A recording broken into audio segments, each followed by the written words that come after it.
महोदय, प्रशासन का यह कर्तव्य हो जाता है कि वह सतर्क रहे और अधिकारी लोग अपने को निष्पक्ष रखे, किंतु जो जनता के अंदर एक गिरावट आती जा रही है, वह भी एक देखने की बात है।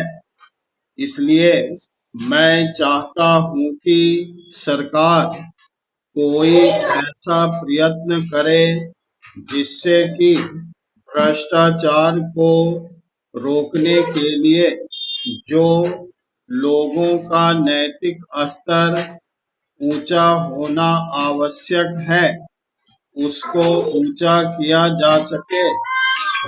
उसके लिए जो भी वह कर सके करे।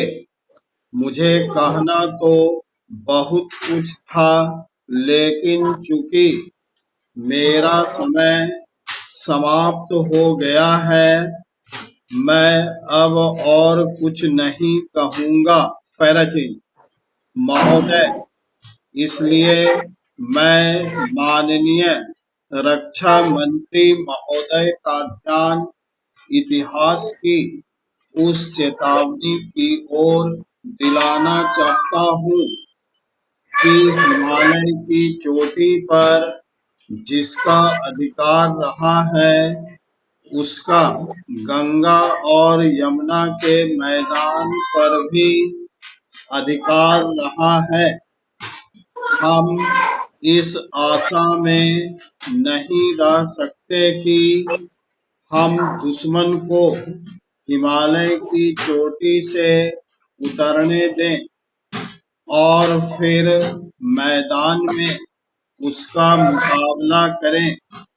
मुझे याद है कि कुछ वर्ष पहले प्रधानमंत्री जी ने बड़ी दृढ़ता के साथ यह कहा था कि हम हिमालय को दहेज के रूप में नहीं दे देना चाहते और यह नहीं कहना चाहते कि साहब आप टहलते हुए यहाँ आ जाइए।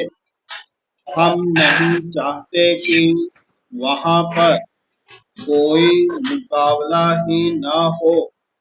मैं समझता हूँ कि अगर किसी भी सैनिक अधिकारी के दिमाग में अभी तक यह भावना है कि हम हिमालय की ऊंची चोटियों को छोड़कर नीचे मैदान में आकर युद्ध लड़ेंगे, तो उनको भ्रम में नहीं रहना चाहिए। यह एक घातक बात होगी, एक आत्मघाती नीति होगी। अगर एक बार चीन का हिमालय की चोटियों पर कब्जा हो गया, तो चाहे वह बाद में नीचे हम पर हमला न भी करे, किंतु वहां से हम उसको कभी नहीं हटा सकेंगे। इसलिए इस संबंध में स्पष्ट निर्णय किया जाना चाहिए पैराची। इसके बाद मैं मध्यवर्ती क्षेत्र के बारे में कुछ कहना चाहता हूँ।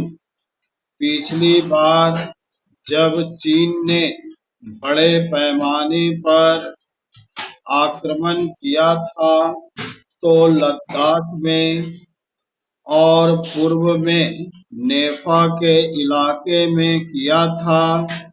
मध्यवर्ती क्षेत्र में मिडिल सेक्टर में लड़ाई नहीं हुई थी, लेकिन मेरा अपना अनुमान है और बहुत से लोगों को इस बात की आशंका है कि अगर अब कभी चीन ने दोबारा हम पर हमला किया, तो मिडिल सेक्टर में करेगा, इसके कई कारण मालूम पड़ते हैं।